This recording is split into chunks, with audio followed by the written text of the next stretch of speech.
Bien, seguimos con la segunda parte de lo que es sistema nervioso. Habíamos visto la organización del sistema nervioso. Esperen que no sé qué me pasa esto. La organización del sistema nervioso, el sistema nervioso central y periférico. Habíamos visto también la organización del sistema nervioso periférico que se dividía en autónomo, empérico y somático. Y habíamos hablado también que el sistema nervioso autónomo se dividía en una división simpática o sistema nervioso simpático y sistema nervioso parasimpático. Habíamos hablado de los centros de retroalimentación, que lo habíamos visto en la primera unidad. Habíamos dicho que el sistema nervioso, así como el sistema endocrino, forman parte de lo que es el centro de control en estos sistemas de retroalimentación. Y habíamos hablado qué genera el sistema nervioso simpático y qué genera el sistema nervioso parasimpático en nuestro cuerpo, y habíamos hablado de las neuronas, que eran las células principales de este sistema nervioso, las partes de las neuronas, y también de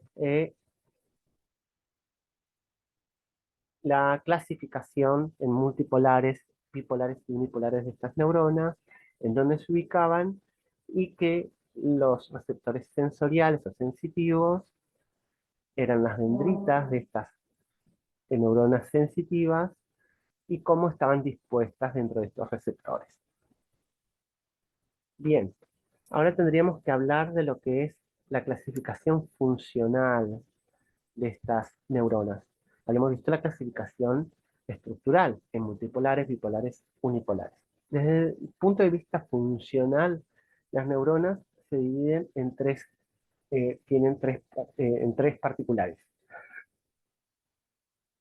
Son las que llevan a cabo las funciones del sistema nervioso, perdón. Tenemos por un lado las neuronas sensitivas o aferentes, neuronas sensitivas o aferentes, aferente, recordemos que significa hacia o transportado, que significa que es transportado al sistema nervioso central.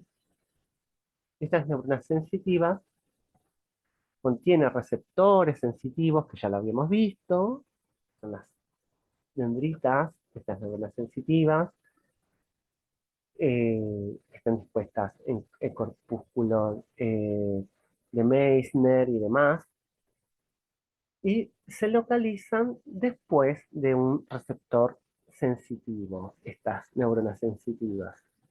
Y una vez que un estímulo llega y activa a este receptor sensitivo, la neurona sensitiva produce un potencial de acción en su axón, y este potencial de acción es transmitido al sistema nervioso central a través de los nervios craneales o espinales. Los nervios craneales, recordemos que se encuentran en el encéfalo, y los nervios espinales en la médula espinal. Salen de la médula espinal y salen del encéfalo, ¿sí? Y pertenecen al sistema nervioso periférico. La mayoría de las neuronas sensitivas tienen una estructura unipolar.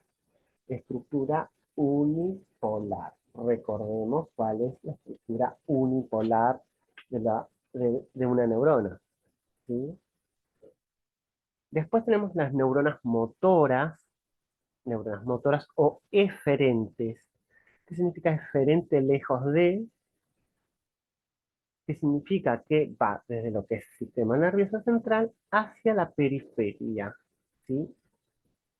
Y transmiten potenciales de acción lejos del sistema nervioso central hacia los efectores. ¿Quiénes pueden ser estos efectores? Los músculos o las glándulas, ¿sí? Que se encuentran en la periferia, obviamente, y que estas potenciales de acción son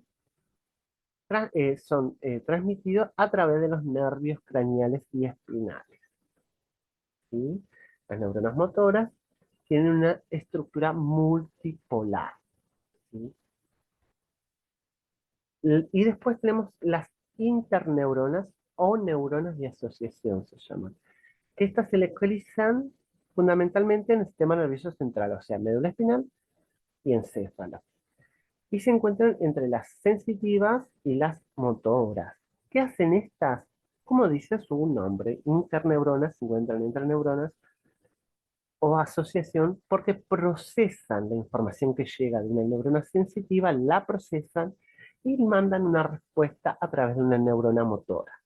¿Sí? La mayoría de las interneuronas tienen una estructura multipolar. O sea, las motoras. Las motoras tienen estructura multipolar, la mayoría de las interneuronas también estructura multipolar, y las sensitivas estructura unipolar. ¿Sí? Estas son las funciones, la clasificación funcional de las neuronas. Neuronas sensitivas o aferentes, neuronas motoras o eferentes, e interneuronas o neuronas de asociación. Y acá vemos cómo funcionan estas tres neuronas. Tenemos un receptor sensitivo, ¿sí? Que son las dendritas de estas neuronas sensitivas que se pueden estar contenidas dentro de una cápsula de tejido conectivo o pueden estar libres.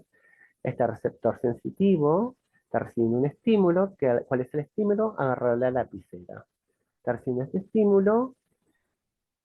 estímulo es transportado por una neurona sensitiva, ¿sí? Y viaja hasta médula espinal. Esta es médula espinal. Y la médula espinal se transmite a encéfalo, la otra parte del sistema nervioso central, y lo capta una interneurona que está en violeta. La interneurona procesa esta información y miren hasta dónde llega esta interneurona. Se conecta esta interneurona con otra interneurona hasta lo que es corteza cerebral, ¿sí? Y esta interneurona larga una respuesta a través de una neurona motora o aferente. Y esta neurona motora llega a un músculo, en este caso, en este ejemplo. ¿Y qué hace esta neurona? Bueno, los músculos se contraen para agarrar a la lapicera firmemente, ¿sí? Esta neurona motora llega a un músculo y acá se produce lo que es la unión neuromuscular que lo habíamos visto en sistema muscular. ¿Se acuerdan? ¿Sí? Está inervando un músculo esquelético. Entonces, esta acción, por ejemplo, esta acción es una acción que se lleva a cabo en el sistema nervioso somático. ¿Por qué? Porque voluntariamente, o sea, conscientemente yo elijo agarrar esa lapicera para escribir. ¿Sí? Distinto sería si acá tuviéramos un ejemplo del sistema nervioso autónomo o entérico, ¿sí? Pero este ejemplo es de una acción del sistema nervioso somático, ¿sí? Neurona sensitiva, interneurona, neurona motora. Eferente, sensitiva, aferente, motora. Bien, además de las células de las neuronas, el tejido nervioso está compuesto por células de la neuroglía o células gliales, se les llama. Las células de la neuroglía o gliales no cumplen las funciones que cumplen las neuronas, no cumplen las funciones en realidad del sistema nervioso, ¿sí? Solamente cumplen sistema de auxilio o de nutrición a estas, o de apoyo a estas neuronas, pero no propagan impulsos nerviosos, no generan eh, eh, impulsos, ¿sí? Bien. Y comprenden casi la mitad del volumen del sistema nervioso. O sea, si tuviéramos que hacer una comparación, dice el libro que de unas 50. ¿Qué significa de unas 50? Que por cada una neurona hay 50 de la neuroglía. O sea, imagínense la cantidad de las células gliales que hay. Hay más células gliales que neuronas en el tejido nervioso. Estas células gliales se pueden multiplicar a través de mitosis, algo que no tienen la capacidad de las neuronas. Las neuronas, habíamos visto cuando vimos mitosis, se quedan cuando ya crecen en fase G0, que significa que las neuronas no realizan mitosis, no se multiplican. Las neuronas cuando mueren, mueren, y quien ocupa el espacio de esa neurona es una célula de la glía, una célula de la neuroglía, ¿sí? Ocupa ese espacio cuando muere una neurona, porque no se pueden reproducir. Son más pequeñas que las neuronas, ¿sí? No generan ni propagan potencial de acción, pero sí pueden multiplicarse y dividirse, como les decía recién. Y las células gliales de la neuroglía se disponen de diferentes formas, o se llaman de diferentes formas, y cumplen diferentes funciones según en la parte del sistema nervioso donde estén. En el sistema nervioso central tenemos astrocitos, oligodendrocitos, microglia y células ependimarias, ¿sí? Y en el sistema nervioso periférico tenemos células de Schwann y células satélites. Bien, bien. Las células de la neuroglía del sistema nervioso central. Tenemos a los astrocitos. Los astrocitos, o sea, significa astro significa estrella y cito de calidad o de, perdón, de célula, o sea, célula en forma de estrella sería astrocito y tiene prolongaciones celulares y son largas estas prolongaciones celulares. Y hay dos tipos de astrocitos en el sistema nervioso central. Hay astrocitos protoplasmáticos, se llaman astrocitos protoplasmáticos, que tienen gran cantidad de prolongaciones cortas y ramificadas y se encuentran en la sustancia gris. Después vamos a ver qué es la sustancia gris, que es la sustancia que contiene somas, cuerpos celulares y dendritas, y axones que no están mielinizados, eso compone la sustancia gris, ¿sí? Entonces estos astrocitos protoplasmáticos tienen prolongaciones cortas, ramificadas y se encuentran en la sustancia gris del sistema nervioso central. Y después tenemos los astrocitos fibrosos, que tienen una gran cantidad de prolongaciones largas y que no están ramificadas estas prolongaciones y se localizan en la sustancia blanca. Sustancia blanca es aquella que tiene cuerpos celulares y axones, más que nada axones que están mielinizados y que le dan ese aspecto de blanco, ¿sí? Astrocitos fibrosos tienen muchas prolongaciones largas que no están ramificadas y se localizan en la sustancia blanca del sistema nervioso central. Estas prolongaciones hacen contacto con los capilares sanguíneos, con neuronas y con la pía madre, que la pía madre es una de las capas, es la capa más interna de, que protege al sistema nervioso central, ¿sí? ¿Cuáles son las funciones de estos astrocitos? Bueno, tiene muchísimas, como verán. Contiene microfilamentos que le permiten sostener a las neuronas, las sostienen, como que las fijan en un lugar ahí, ¿sí? Para que no se estén moviendo de un lado para otro.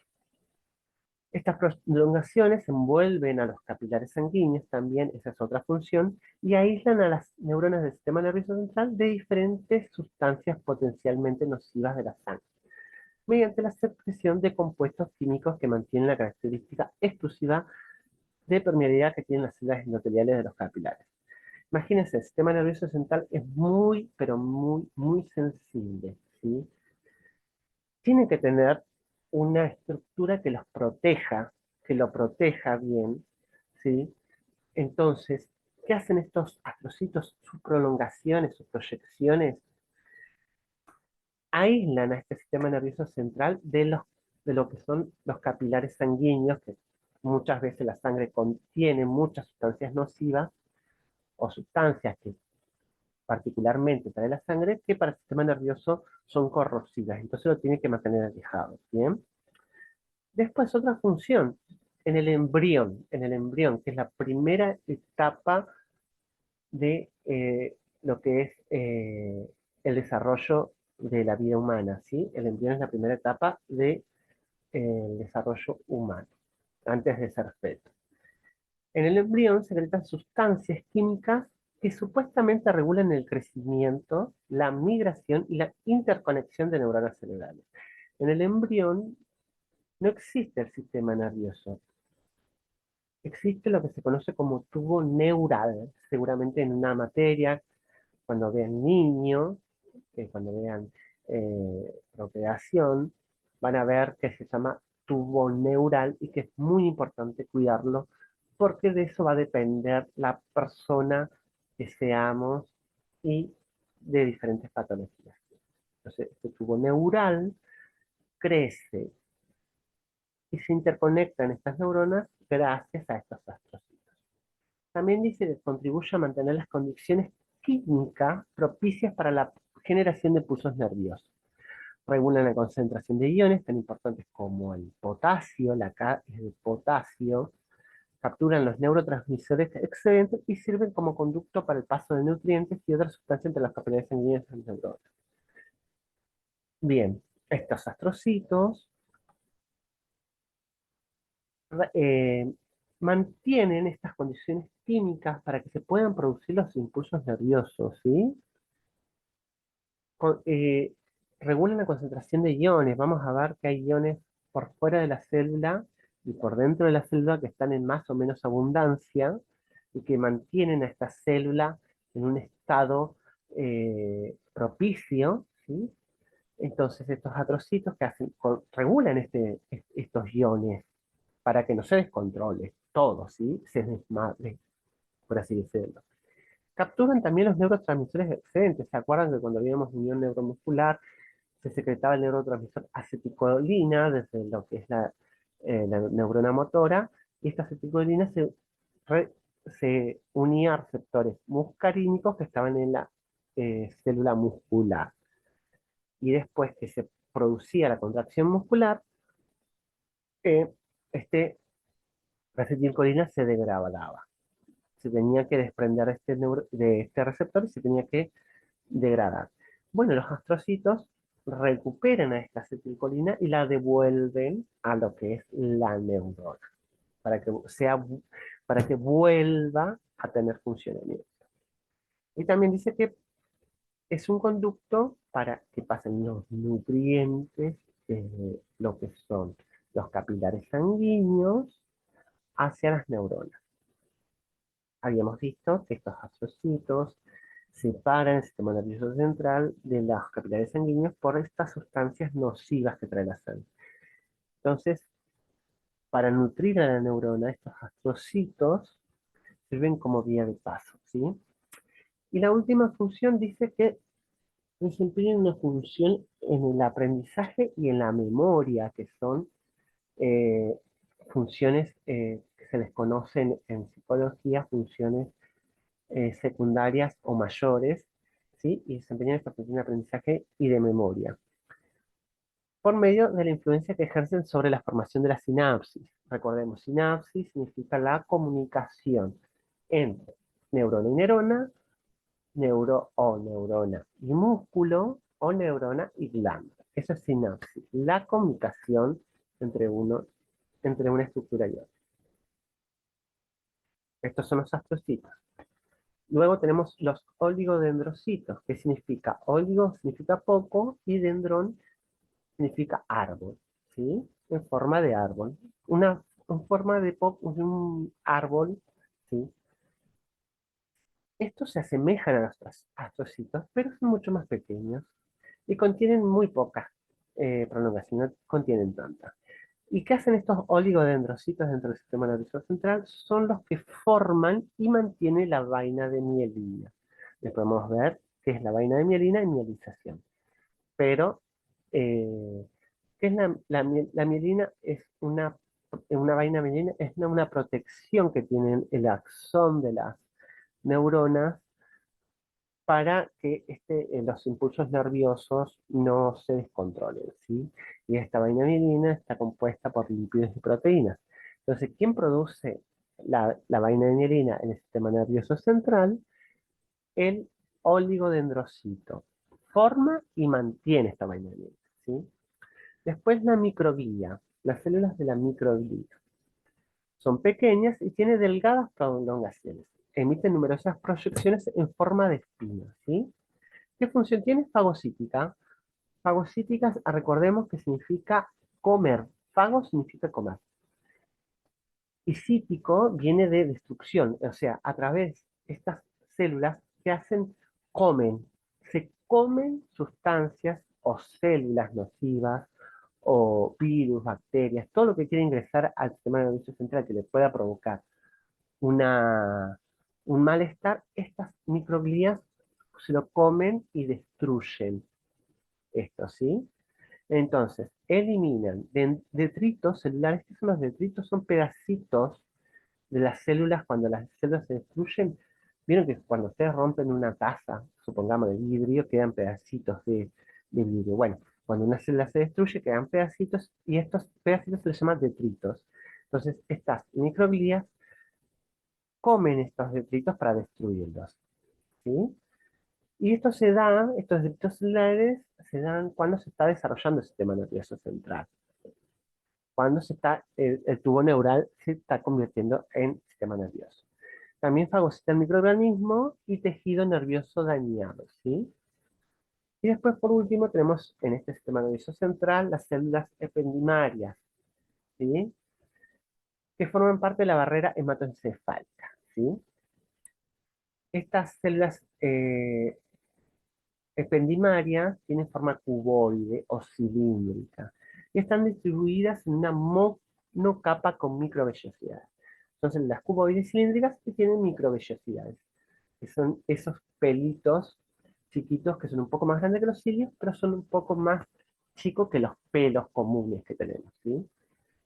Estas células ependimarias forman parte de la barrera hematocefálica, que ya también lo vamos a ver cuando veamos encéfalo, que es la barrera hematocefálica, ¿sí? Y estas células ependimarias forman parte de esa barrera, ¿sí? Tiene microvellosidades y cilios que tapizan los ventrículos cerebrales y el conducto central de la médula espinal. Los ventrículos cerebrales son esos que son por donde circula, perdón, el líquido cefalorraquídeo. El líquido cefalorraquídeo recorre estos conductos, estos ventrículos cerebrales. Y, y están tapizados por estas células ependimarias, ¿sí? Y producen, estas células ependimarias producen y posiblemente no monitorizan la circulación y contribuyen a la circulación del líquido cefalorraquídeo. Entonces, células ependimarias forman parte de la barrera hematocefálica, tienen microvellosidades y cilios, tapizan los ventrículos cerebrales, que es por donde anda el líquido cefalorraquídeo, lo producen también y posiblemente monitoricen y contribuyen a la circulación de este líquido cefalorraquídeo. ¿Por qué dice posiblemente? Porque, bueno, el sistema nervioso, muchas de las cosas que conocemos, que están escritas en libros, es porque se ha dado gracias a las investigaciones de la ciencia. Pero hay muchas cosas que todavía no se saben del sistema nervioso. ¿Por qué? Bueno, una de las razones es porque para poder estudiar el sistema nervioso, la persona tiene que estar viva. Una vez que la persona muere, el sistema nervioso ya no funciona, no tiene toda la capacidad para funcionar. Y hay estudios que no se pueden hacer en personas vivas, ¿sí? Entonces hay muchísimas cosas del sistema nervioso que no se conocen. Por eso en algunos libros dice que posiblemente hagan tal cosa, tal célula, ¿sí? Seguimos. Y acá, bueno, tenemos una imagen del sistema nervioso central. Acá tenemos la pía madre, la capa más interna de lo que es el sistema nervioso central. Las células, obviamente, de esta pía madre, porque todas las capas están formadas por células, recordemos. Y acá tenemos un oligodendrocito. Acá vieron qué forma tiene, y tiene prolongaciones que forman la vaina de mielina, ¿sí? Del axón. Lo que habíamos visto anteriormente cuando vimos las partes de las neuronas. Acá tenemos un astrocito protoplasmático y después tenemos un astrocito, acá tenemos los otros dos astrocitos fibrosos, ¿sí? Tenemos acá una célula microglial de la microglía. Y acá tenemos las células ependimarias. Vieron que tiene cilios y microvellosidades, las células de la ependimaria. Y acá tenemos neuronas, ¿sí? Entonces estas, las células de la microglía, perdón, las células de la glía o neuroglía son las que dan auxilio, apoyo y soporte a estas neuronas, ¿sí? Y en el sistema nervioso central tenemos cuatro tipos de células: los oligodendrocitos, la microglía, células ependimarias y astrocitos, que se dividen en dos: protoplasmáticos y fibrosos. Bien, ahora tenemos que hablar de las células de la neuroglía del sistema nervioso periférico, que son dos. Estas neuroglía del sistema nervioso periférico, estas células, rodean por completo los axones y los cuerpos celulares. Los axones, la prolongación que sale del soma, del cuerpo celular de la neurona.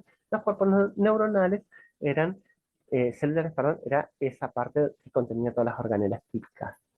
¿Sí? Entonces, estas células de la neuroglía del sistema nervioso periférico rodean los axones y los cuerpos celulares. Y tenemos dos tipos. Tenemos las células de Schwann, que rodean los axones del sistema nervioso periférico y forman la vaina de mielina. Esa vaina que hemos dicho que estaba compuesta por lípidos y proteínas y que rodeaban al axón, ¿sí? Y lo aíslan. El sistema nervioso central, estas las producían los oligodendrocitos, pero acá en el sistema nervioso periférico, las que producen esa vaina de mielina son células de Schwann, ¿sí? Para tener en cuenta. Ojo, oligodendrocitos, el sistema nervioso central, el sistema nervioso periférico, células de Schwann forman la eh, vaina de Leydig. Y también dice que uno solo de los oligodendrocitos mieliniza varios axones. Pero acá en el sistema nervioso periférico, las células de Schwann, solamente una célula puede mielinizar un solo axón, ¿sí? Pero también estas células de Schwann participan en la regeneración axónica, cuando el axón se rompe, se agrieta por alguna forma, estas células de Schwann lo regeneran, ¿sí? Y que esta regeneración se casa con más facilidad en el sistema nervioso periférico que en el sistema nervioso central. Recordemos que el sistema nervioso central está muy protegido, a diferencia del sistema nervioso periférico, por, por el tema de que es más sensible, ¿sí? Entonces, por eso es que se alcanza con más facilidad la regeneración axónica en el sistema nervioso periférico que en el central. Y después tenemos las células satélites, que son células aplanadas que rodean los cuerpos celulares de las neuronas, de los ganglios del sistema nervioso periférico. Recordemos que estamos hablando del sistema nervioso periférico. Son células aplanadas que rodean los cuerpos celulares, de los ganglios del sistema nervioso periférico. ¿Y qué hacen estas? Regulan los intercambios de sustancias entre los cuerpos de las neuronas y el líquido intersticial. El líquido intersticial es el líquido que rodea a las células del cuerpo. Entonces, estas células satélites regulan las sustancias entre los cuerpos de las neuronas, que se encuentran en los ganglios del sistema nervioso periférico, y el líquido intersticial, que anda bañando a estas neuronas y a estas de la microglía. Y bien, acá tenemos el ejemplo. Acá tenemos una célula satélite y ahora tenemos el cuerpo de célula neuronal en un ganglio, ¿sí? Tenemos el axón de esta neurona y acá miren cómo se pegan estas células satélites, ¿sí? Como que la abrazan al cuerpo celular de la neurona. ¿Sí? Estas son las células satélites. Y estas son las células de Schwann, que también rodean al axón en este sistema nervioso periférico y forman y mantienen a la vaina de mielina. ¿Vieron? Tiene acá el núcleo de la célula de Schwann y esto sería la membrana plasmática de la célula de Schwann, bla, bla, bla. Y esta parte amarillita acá es el axón. Y esta otra parte que está rodeando el axón, esta que tiene así como eh, forma de cuando uno corta un árbol, es la mielina. Célula de Schwann, la rosada, mielina, esto, y el axón es esto, ¿sí?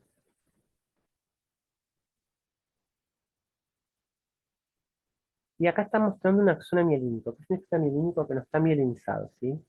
Acá estamos viendo una célula de Schwann, un grande, lo rosado, acá tenemos un núcleo, y acá están los axones. Y ven que no están mielinizados. Pasan por ahí, por dentro de lo que es la célula de Schwann, pero no están mielinizados, como acá la célula de Schwann lo está envolviendo, ¿sí? Bien. Eh, bien. Hablamos de todo esto y lo que tenemos que hablar ahora es de las funciones del sistema nervioso. Las funciones las llevan a cabo las neuronas. Habíamos visto que hay neuronas sensitivas, funciones, neuronas interneuronas y neuronas motoras, ¿sí?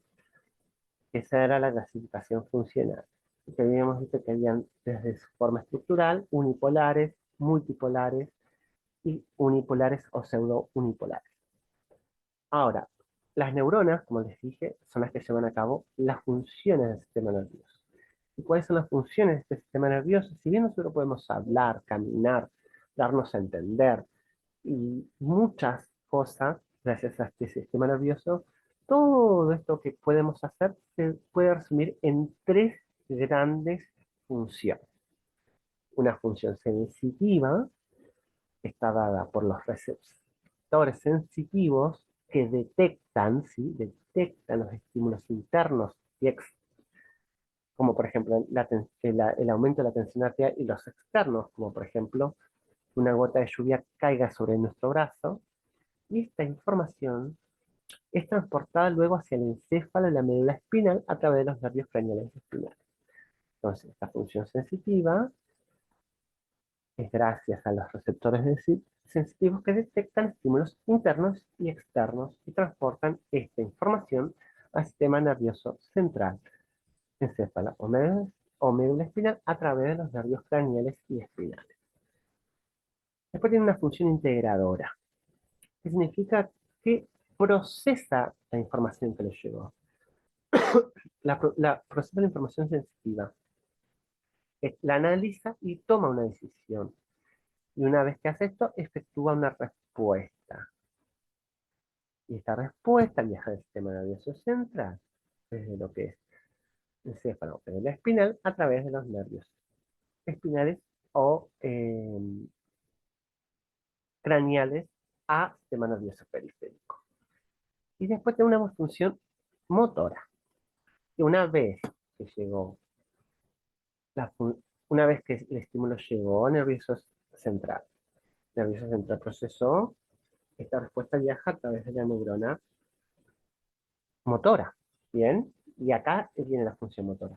La información genera una respuesta motora adecuada, activando efectores, dice, músculos y glándulas, ¿sí?